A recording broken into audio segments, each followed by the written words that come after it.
এবাৰ আমবোৰ কিয় ইমান লগা নাই? সঁচাকৈ যদু এনেকৈ হ'লে দেখোন আমি গছৰ ফল খাবলৈকে নাপাম। মোক যে দেউতাই দোকানৰ পৰা আনি দিব।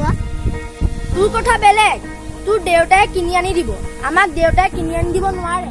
যদিও আজি আমি কি খেল খেলিম? আজি দেখোন খেলিবলৈ মন যোৱা নাই। যোৱাকালি ৰমেশ বৰ্তাহঁতৰ মধুৰি গছজোপা কাটি পেলালে নহয়। হয়, ইমান ধুনীয়া মধুৰি গছজোপা কিয় কাটি পেলালে? তই নাজানা নেকি? জয়ন্ত দাই বিয়াৰ অভাৰ দিবলৈ গছজোপা কাটি পেলালে। হয় নেকি? কথাটো শুনি বেয়া লাগিছে পাই। যদুদা, এনেকে হ'লেচোন গছ-গছনিবোৰ নাইকিয়াই হ'ব। আমি এতিয়া ইয়াৰ পৰা যাওঁ ব'ল। ব'ল। Wave Beats Music.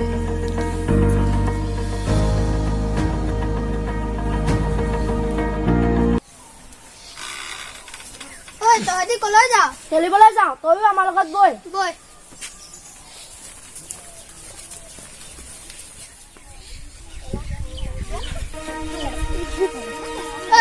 আমি এতিয়া কি খেলিব?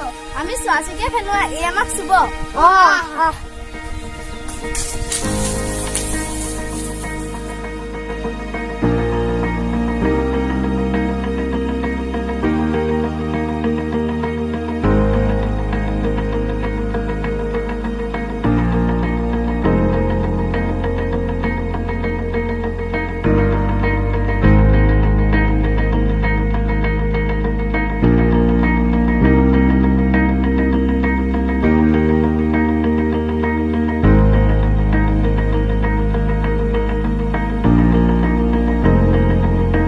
Wave Beats Music.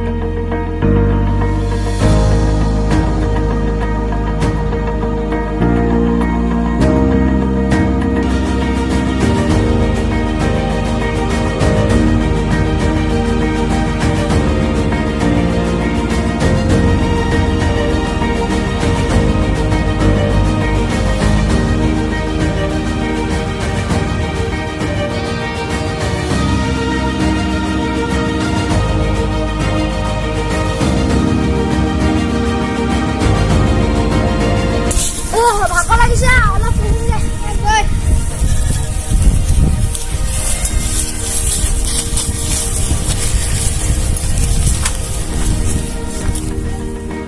আমাৰ স্কুলত ছাৰে কৈছে গছ থাকিলেহে জীৱ জন্তু চৰাই চিৰিকটি জীয়াই থাকিব। হয় নেকি? সঁচাকৈ বাবুদাহঁতৰ কাঠৰ মিলটো হোৱাৰ পৰা ওচৰৰ গছ গছনিবোৰ নাইকিয়া হৈছে। এনেকে হ'লেচোন আমাৰ ভাইটিহঁতে গছৰ ফল খাবলৈকে নাপাব। হয়, আমাৰ দেউতাই কৈছে গছ ৰুচিলে হেনো পইচা পায়। হয়, সেইটো কাৰণে মানুহে গছ বিকে। গছ গছনি নাইকিয়া হোৱাৰ উপৰিও চৰাই চিৰিকটিবোৰো নাইকিয়া হৈছে। হয়।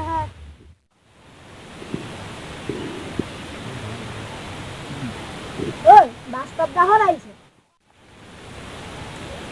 তোমালোকে আকৌ ইয়াত কি কৰি আছা? তোমালোকে খেলিবলৈ আহি ৰাস্তাত কি বহি আছা? বাস্তৱদা, আমি গছ গছনিবোৰৰ কথা আলোচনা কৰি আছো। তোমালোকে গছ গছনিৰ কথানো কি আলোচনা কৰি আছা? আমাকো কোৱাচোন। দাদা, আমাৰ চৌপাশে থকা ফল মূলৰ গছ গছনিবোৰ যে কমি গৈছে, আমি তাৰ কথাকে আলোচনা কৰি আছো। ঠিক আছে, তোমালোকে আচলতে এটা বৰ ডাঙৰ কথা চিন্তা কৰিছা। হয় নেকি দাদা? গছ গছনি সংৰক্ষণ কৰাটো আমাৰ কৰ্তব্য। সেইবাবে 5 জুন তাৰিখটো বিশ্ব পৰিৱেশ দিৱস হিচাপে পালন কৰা হয়। সেইকাৰণে আমাৰ স্কুলত আমি এদিন গছ পুলি ৰুইছিলোঁ।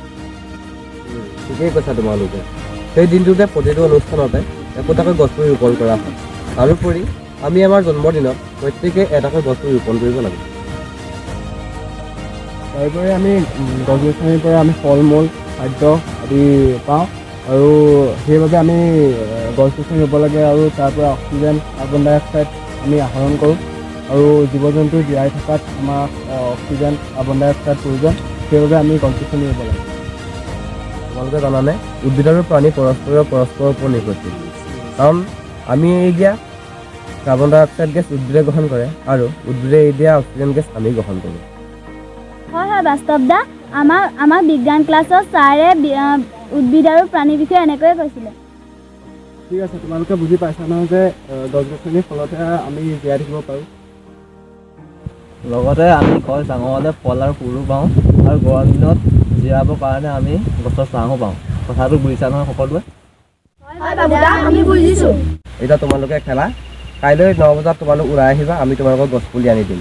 সকলোৱে এটি গছপুলি ৰূপায়ণ কৰি পৰিৱেশটো সুন্দৰকৈ গঢ়ি তুলিব লাগিব। ঠিক আছে তোমালোকে খেলাগে আমি যাওঁ ব'লা ব'লা আমি এতিয়া খেলোঁগৈ বৈ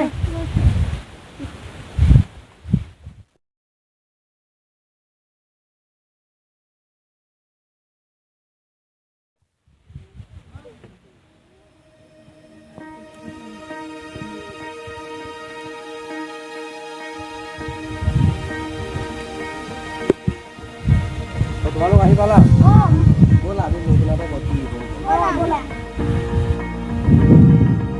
এটা এটাকৈ এতিয়া গছ পুলি তোমালোকে আমি কোৱাৰ মতে গছ পুলিবোৰ ৰোপণ কৰিবা আৰু ডাঙৰ হোৱালৈকে তোমালোকে সেই গছ পুলিকেইটাত পানী সাৰ পানী দি থাকিবা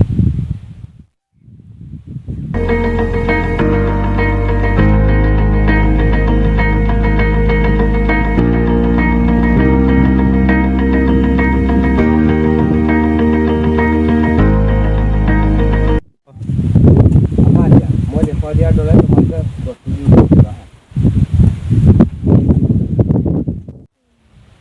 মই যেনেকৈ গছ পুলিটো ৰুইছোঁ তোমালোকে তেনেকৈ ৰুবা দেই আৰু গছ পুলিটো ডাঙৰ হোৱালৈকে সাৰ পানী দিয়া নাই তোমালোকক সকলোকে কৈছোঁ কথাটো বুজি ল'বা দেই মাইণ্ডৰ বিষয়টো দে এবাৰ ওলালোঁ ঠিক আছে এতিয়া আমি যাওঁ বোলা